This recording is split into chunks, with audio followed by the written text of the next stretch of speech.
to the Jazz Loft. I'm Tom Manuel. I'm here with my good friend Steve Salerno, and we are so happy to be presenting another concert for you live from the Loft.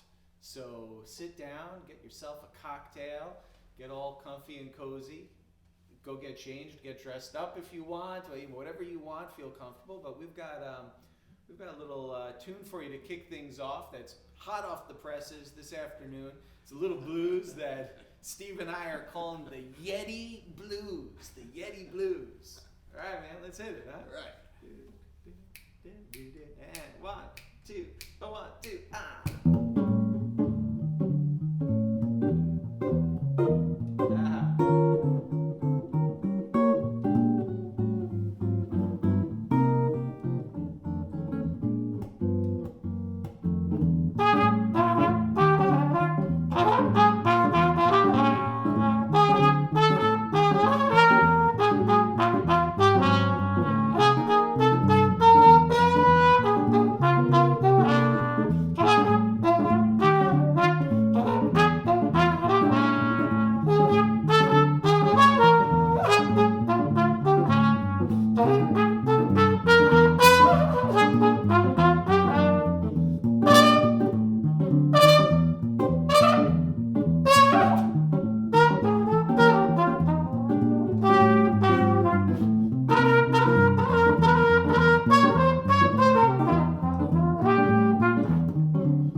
I'm rather technologically illiterate, and this whole going, what's the word? What are we going? We're going on a computer. It's virtual. Are we virtual? Is that the right word? I don't even know the word to say. What is this? We're going online. We're going to the World Wide Web.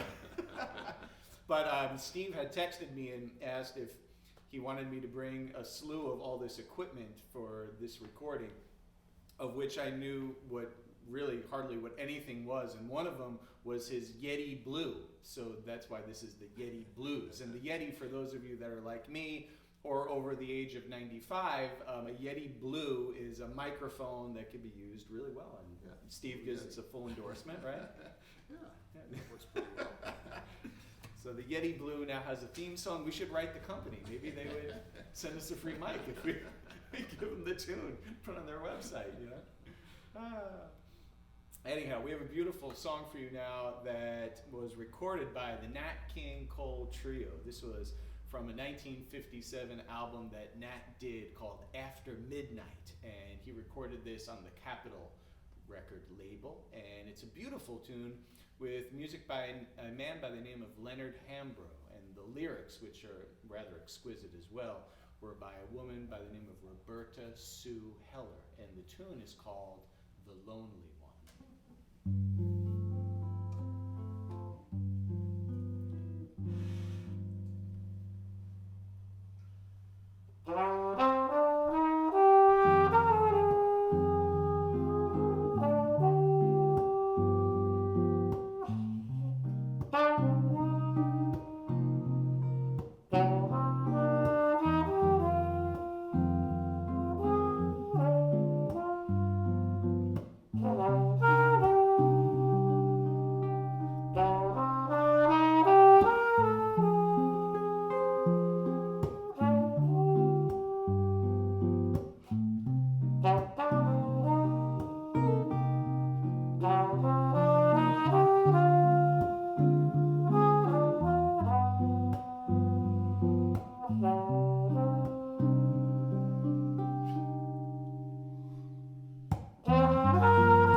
sorrow in his face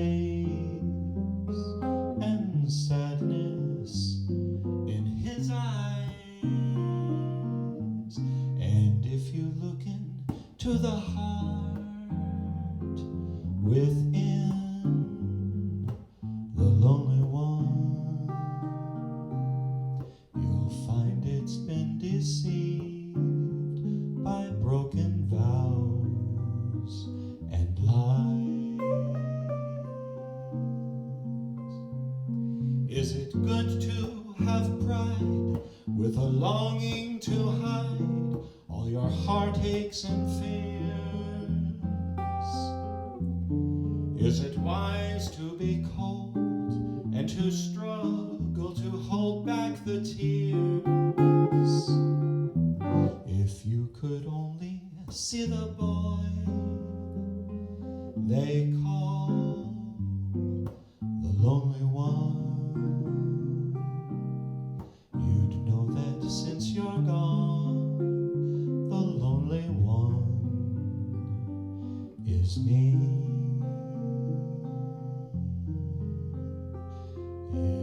Is me.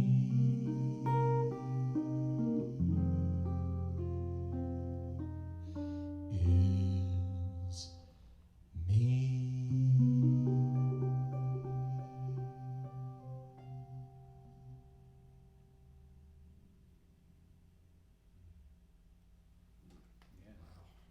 A beautiful tune, right? Beautiful. Isn't that something else? Nat King Cole, he knew how to pick up something else. Yeah, The Lonely One, recorded by Nat back in 1957. Beautiful, beautiful tune there. We're going to turn right now to the songbook of the great Harry Warren. And this is a tune that Steve and I have been, we've been playing this for years and years and years, that's for sure. But we thought we'd give it a little bit of a different treatment for you all today. We usually play this kind of spry and up and bright, and we thought we'd play it a little on the mellow side. So this is a tune by Harry Warren. It's called There Will Never Be Another You.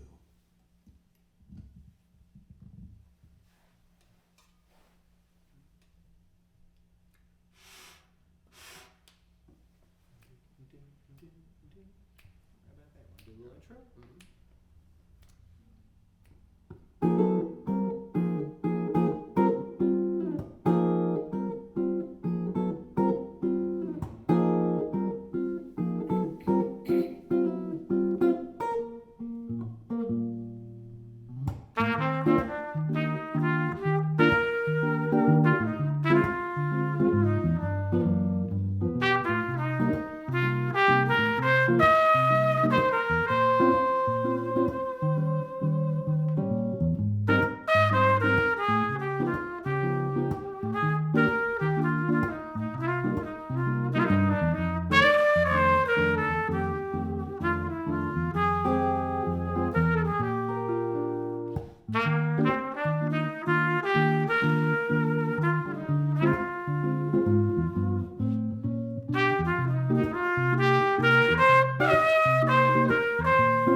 pretty tune, Yeah, huh? right. That's something else? Yeah. All right, man. What do we have next on the docket here? Let's see. Can I read my own handwriting? Oh yeah. The preacher. Yeah. So this next tune is really interesting because it actually started off back in 1925 as this British song that became kind of a folk song that folks would sing when they were headed back home after hanging out at the bar. And supposedly the two guys that wrote it, this man named James Campbell and another guy, Reginald Connolly, they had been out drinking and they were on the train and they were headed home and they were kind of just fooling around singing, and that's how they wrote this tune. And it's a tune called Show Me the Way to Go Home. Show me the way to go home, I'm tired and I want to go to bed, and this whole thing about being out and having a good time and all that. So then in 1955, Horace Silver wrote this tune called The Preacher that was loosely based on, at least the chord changes for sure, and a little bit of the melody. Wrote this tune kind of based on Show Me the Way to Go Home. And then many years later, Bing Crosby and Louis Armstrong got together and did a great album. This was kind of around the time they did High Society. I think it was after that. 56, 57. They did this album after that because they were kind of popular. And so these are some lyrics on Horace Silver's The Preacher, based on James Campbell and Reginald Connolly's Show Me the Way to Go Home. It's a mashup. But basically it's The Preacher. Yeah. Maybe a little vamp up front? Sure. I think right about there is cool. Okay. 2, 1, 2, 3.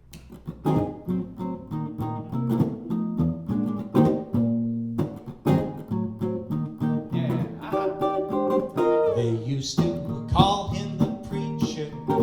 This was true, for he would preach from his heart. Found the only way he knew he'd stand up there in the pulpit, horn in his hand, and let that melody take you to the promised land. He'd play one hymn for the ladies, one for the men, and he would turn right around.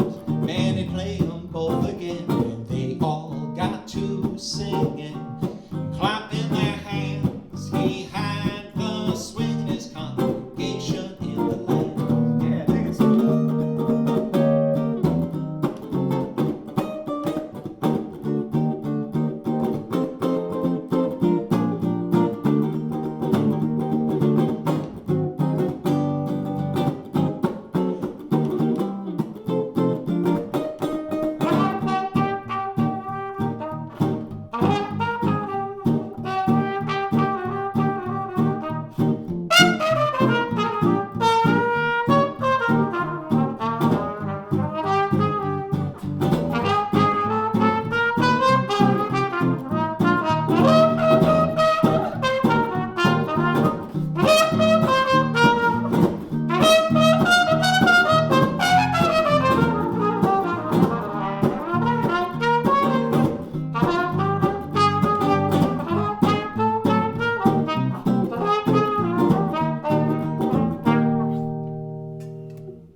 Now, when the sermon, it was over,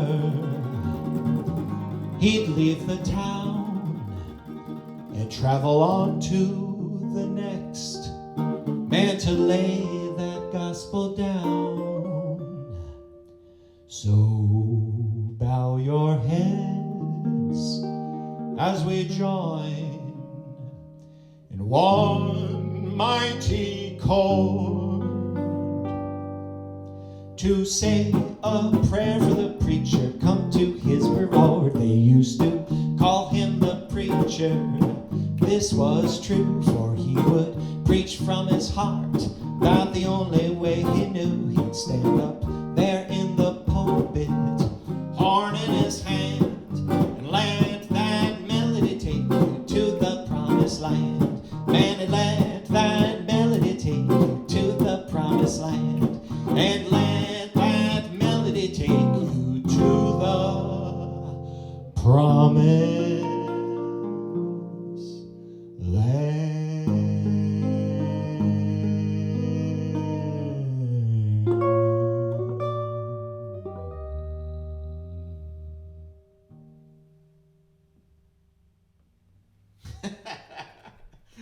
fun little tune, right?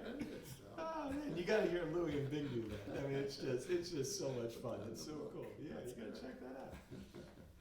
That's a keeper. That's a fun one. I like that one. Yeah. So what is next on the list here? Oh, so this is a beautiful tune that Steve and I haven't played in years. We actually played this quite a long time ago. And it's a song that I wrote for my daughter when she was just a little pipsqueak. I think, my gosh, she had to be like 4, I think, when I wrote this for her. And it's a little tune called Cece.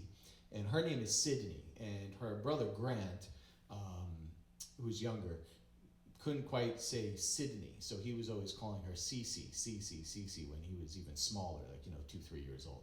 So so that's hence the name. So this is Cece, a little tune named for my daughter, and we hope you enjoy it. I think we'll switch to the flugel for this puppy. All right.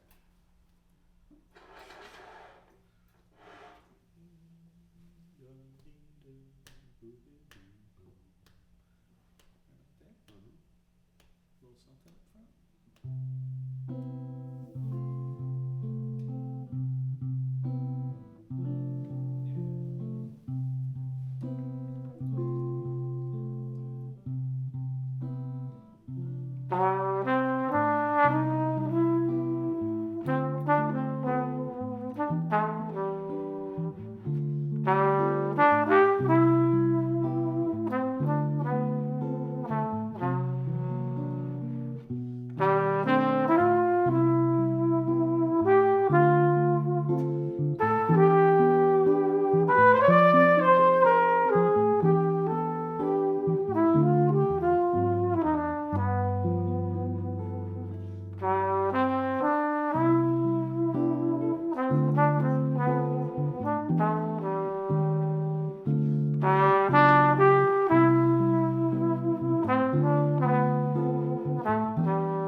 Yeah, so that's CC.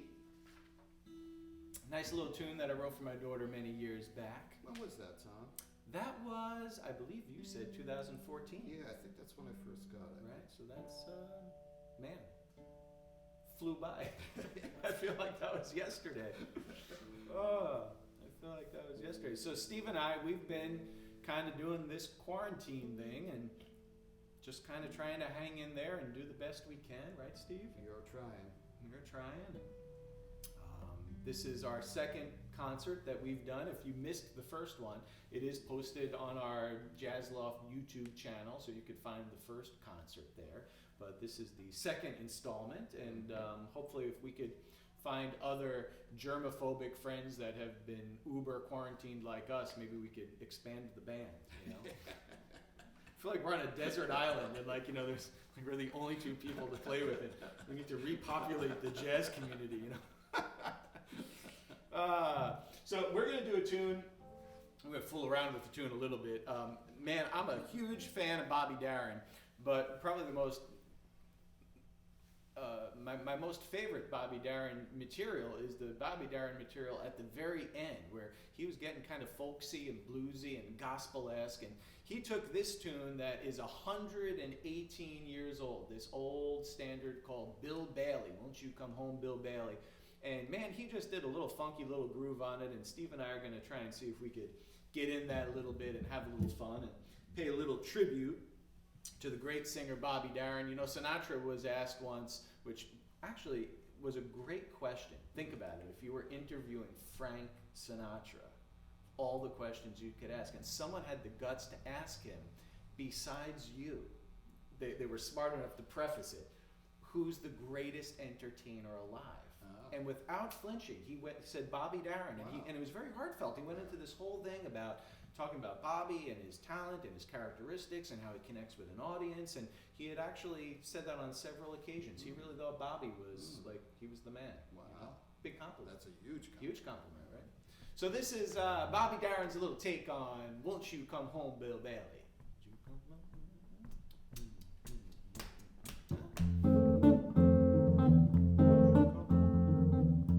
Hey, Bill Bailey, don't look now, but somebody's calling you. Who? Why, your lady friend, that's who. And if I were you, man, if I were you, Bill Bailey, I'd get my little old self home right away. Won't you come home, Bill Bailey? Won't you come home? She moans the whole day long. I'll do the cooking, honey, I'll pay the rent. I know I done you wrong. Remember that great evening I threw you out, nothing but a fine-tooth comb. Yeah, I know I'm to blame, ain't it a shame? Bill Bailey, won't you please come home?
Hey, Bill Bailey, don't look now, but somebody's calling you.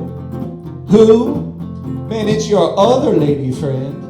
And man, I'm telling you, if you don't want to wind up homeless tonight, you better pick one. Otherwise, you're going to have some major answer. Dude, you're going to be sleeping on my couch. If I was you, I'd get my little old self home lickety split.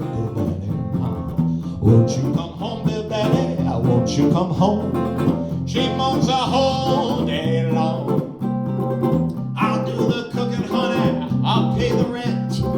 I know I done you wrong. I remember that rainy evening I threw out nothing but a fine tooth comb. Yeah, I know I'm to blame. Ain't it a shame? Baby, won't you please come home? Baby, won't you please come? Baby, won't you please come? Baby, won't you please come? Come on, baby, won't you please come home?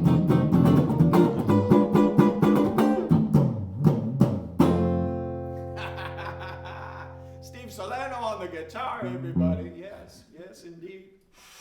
Oh man, that's cool. I love that because it's got like the gospel thing, it's got the blues thing, it's got like, man, that's like happening in a lot of ways. We got to keep that one. We got to. That one escaped our set list for a while. Yeah, I think we just did one too. Yeah, probably because I did it really bad. Oh, that was the Bobby Darin show. That's when we did it. Was that? Okay. Yes. All right. I'll have to revive that one a bit, you know. So we're going to turn to the Gershwin brothers now. And this is a beautiful tune that George and I wrote. They wrote this in 1927 for a show called Funny Face. And it's been recorded by so many people throughout the years. We're going to give it a little bit of a bossa tinge. And this is a tune called Swonderful.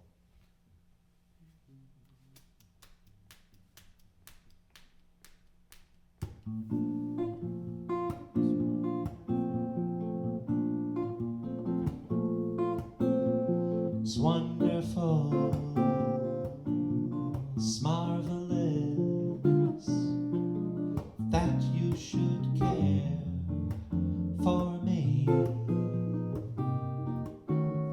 It's awful nice, it's paradise, it's what I love to see. You've made my life so glamorous.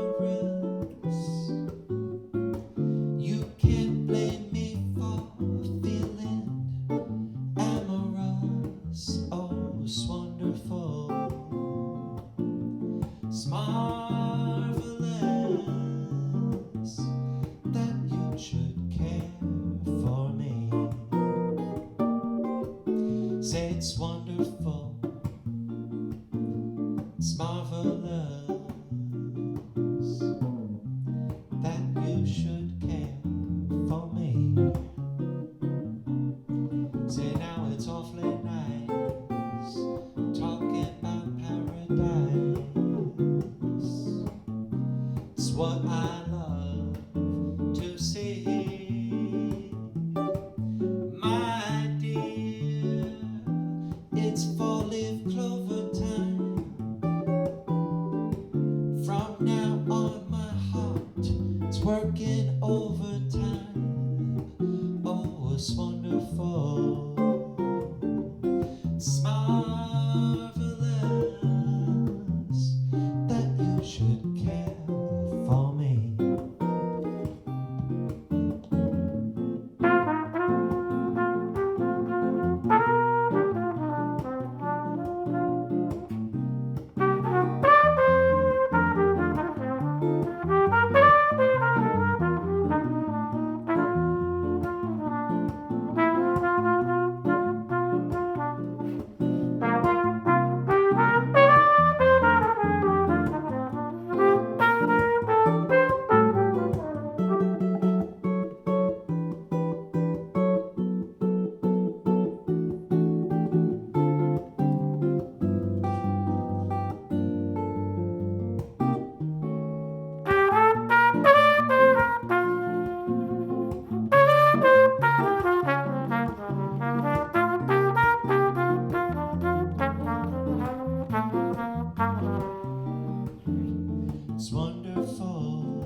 It's marvelous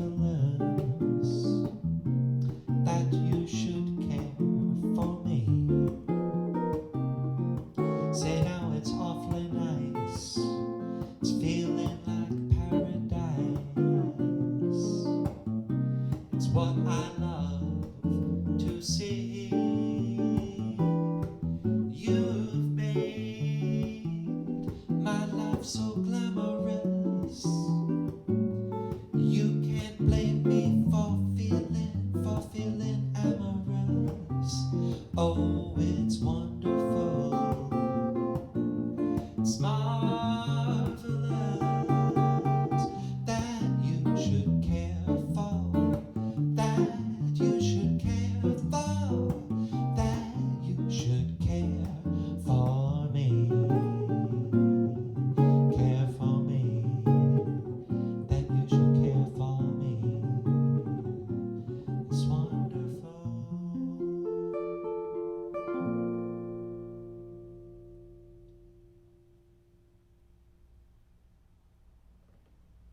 Yeah, man. That's just like a timeless tune. Isn't that great? It's like, if you told me somebody wrote that, yesterday, I'd be like, yeah, man. Almost 100 years old. Think about it. It's got like a 100-year anniversary coming up. Dig that, huh? So, this next tune, I've actually never performed this before, but it holds a rather special place in my memory because I was very fortunate at a young age. One of the first guys I got to work with that really had an incredible reputation was the bass player Sonny Dallas, Frank Sonny Dallas, which actually was his stage name. I think his last name was Di Benedetto or something, one of those long Italian names. But anyway, Francis, aka Sonny, he started in the very late 40s, early 1950s, playing with Lenny Tristano, one of the great, incredible composer, bebop players. And he went on to work with Paul Motion a bit, and he did a great album with Lee Konitz. Did a few, but I know the one that's rather iconic is the Motion album. He played with Chet Baker quite a lot.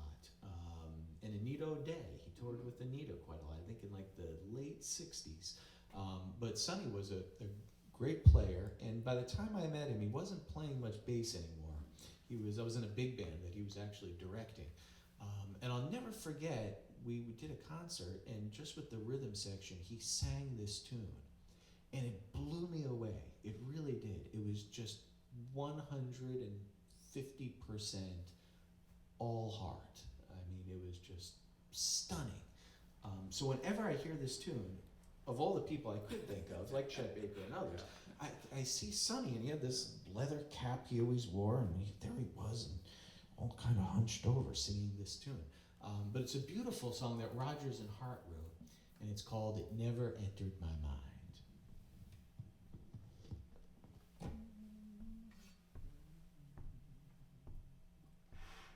Right about there. Okay.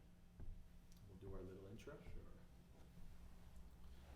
1, 2, 3.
Once I laughed when I heard you saying that I'd be playing solitaire, uneasy in my easy chair. It never entered my mind.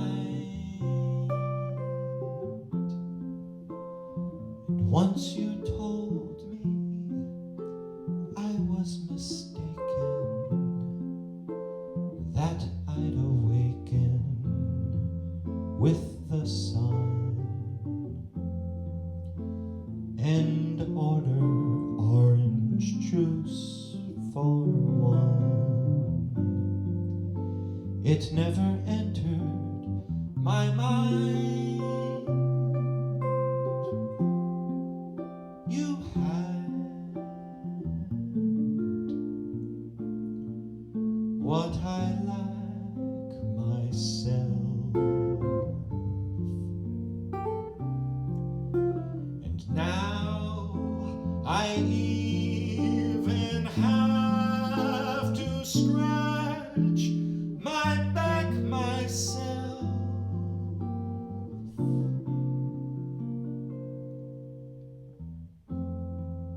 Once you warned me that if you scorned me, I'd say the Maidens Prayer again, and wish that you were there again to get into my hair again. It never entered my mind.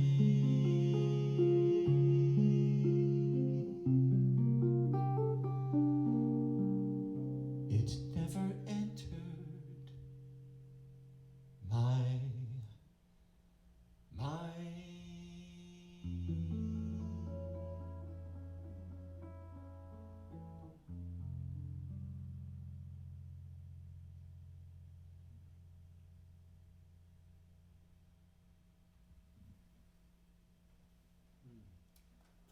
Yeah, man. Beautiful, man. Yeah. Beautiful tune. Beautiful tune. Wow. So where does that leave What us? are you going to say after that? Where are we? Yeah. What do you say after that? I think we say maybe we say thank you to the audience for checking out our performance and a rather eclectic mix of tunes for you all. I know I want to say thank you to all of you out there for checking us out, and especially a collective thank you to so many people who have reached out via email or phone call, even some wonderful letters and texts, just people that are checking out on the loft and seeing how we're doing and asking about the musicians and the staff. I definitely want to say to all our volunteers, I miss seeing you guys. I mean, you don't realize until something like this happens really how much of a family you are with people that you see on such a regular basis. 160 performances a year. You're here for so many of them. Yeah. And you know what we have with musicians and artists. And it's the same with our volunteers and our staff, and all of a sudden to just like a light switch be cut off. So I miss all you cats out there. That's for sure. But thank you to everybody. And we also, I'm happy to say the last concert I made an announcement that we were going to start a fund for jazz musicians, and I'm really excited to say that thanks to the generosity of everybody that gave since that last concert. We did a mailing just about a week ago. I'm hearing actually today and yesterday, I think people are starting to get them in the mail. Nice. But 15 musicians got a check for $200, which is great. Beautiful. And we're excited to be sending out round 2 because of everyone's generosity. So to everybody that gave, thank you so much. Yeah. We're weathering the storm together, and man, jazz has taught us all about the collective, that's for sure. So we're doing it. Absolutely. Yeah. So thank you for that. We're going to try and do one of these a week, and we're also going to try and have there be some guests, if we could wrangle some safe people and maybe add the band, get the band growing. And also, bi-weekly, every Monday and every Friday is my little thing called Behind the Scenes, little short videos where I'm talking about stuff in the archive. So if you haven't seen the first one that came out, it's posted on YouTube, and the next one will come out tomorrow. So check those out. That's every week, and we're kind of doing our thing to keep the music alive, you know? Yeah. And thanks to Steve Salerno on the guitar so much. We're going to end with a little tune here. It's a classic American songbook tune. It's from 1940. It was written by a multitude of people, so it sounds like a law firm. This one is thanks to the conglomerate of Fragos, Baker, and Gaspari. So, thank you to the three of them. And it's a tune called I Hear a Rhapsody. It's kind of funny how that is, right? It's like, it really sounds like a law firm. We'll start right on it? Sure.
Duke Ellington would do that sometimes, and he would let that serve as a reminder that the music will always continue.